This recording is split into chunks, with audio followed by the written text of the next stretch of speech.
নমস্কার বন্ধুরা, আমি নীলিমা। সবাই কেমন আছেন? আশা করি ভালো আছেন। আমি আজকে বানিয়েছি সবার প্রিয় সরষে ইলিশ রেসিপি। তো চলুন দেখে নেওয়া যাক আমি রেসিপিটা কিভাবে বানাই।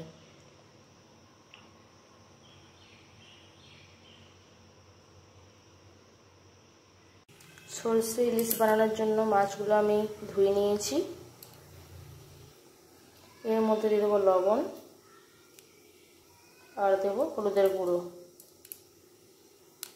লবণ হলুদ ভালোভাবে মাখিয়ে নেব।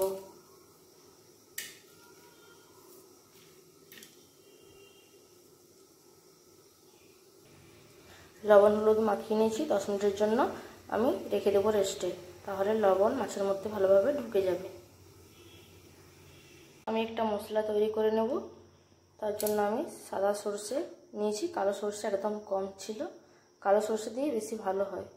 তো আমি সরষেটাকে ভালোভাবে ধুয়ে নিয়েছি। এর মধ্যে আমি দিয়ে দেবো লবণ। লবণ দিলে সরষে আর তেতো হয় না। আর দেবো 2টো কাঁচা লঙ্কা। জল দিয়ে ভিজিয়ে নিলাম। 5 মিনিট পর আমি ভালো করে পেস্ট করে নেব।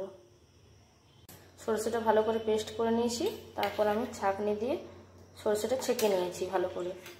তাহলে সরষের মধ্যে আর খোসাটা থাকবে না। আর সরষের খোসা থাকলে হজম হতে সময় লাগে, তাই আমি ছেঁকে নিলাম। গ্যাস জ্বালিয়ে নিয়েছি, কড়াই বসিয়ে দিয়েছি আমি গ্যাসের মধ্যে। তেল গরম হয়ে গেছে। তেলের মধ্যে দিয়ে দেবো কালো জিরে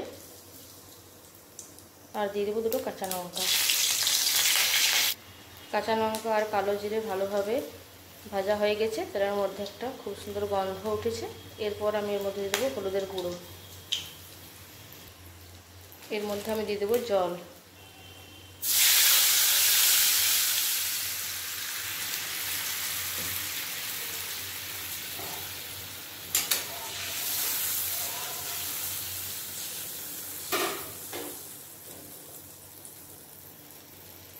ঝোল ভালোভাবে ফুটে গেছে। এরপর আমি এর মধ্যে দিয়ে দেবো মাছগুলো।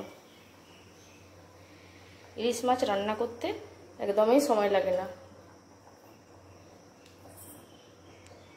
মাছগুলো আমি দিয়ে দিয়েছি। 5 মিনিটের মতো ফুটিয়ে নেব আমি। এর মধ্যে আমি দিয়ে দেবো লবণ। লবণটা আমি কম করে দেবো, যেহেতু মাছের মধ্যে দেওয়া আছে আর সরষে বাটার মধ্যেও লবণ দেওয়া আছে। গ্যাসের ফ্লেমটাকে আমি মাঝখানে দিয়ে দেবো।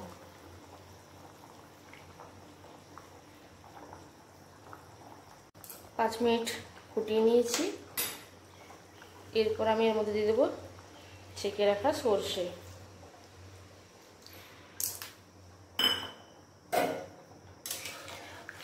সরষে বাটা দিয়ে আবারও 5 মিনিটের মতো ফুটিয়ে নেব।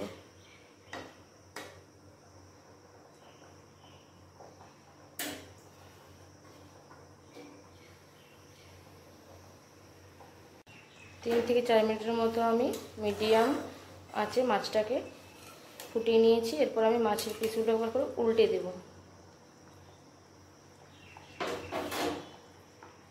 মাছগুলো উল্টে নিলাম। এর মধ্যে আমি দিয়ে দেবো 2টো কাঁচা লঙ্কা। এই কাঁচা লঙ্কাটা আমি একটা ভালো ফ্লেভার আসবে ওই জন্যই দিলাম। এরপর আমি কিছুক্ষণ খোলা ঢাকা দিয়ে ফুটিয়ে নেব 2 থেকে 3 মিনিটের মতো। 2 মিনিট হয়ে গেছে। এরপর আমি ঢাকাটা খুলে নেব।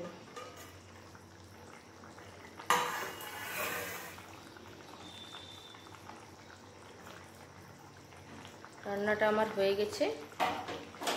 এরপর আমি গ্যাসটা অফ করে দেব। আর সবশেষে এর মধ্যে আমি দিয়ে দেবো কাঁচা সরষের তেল।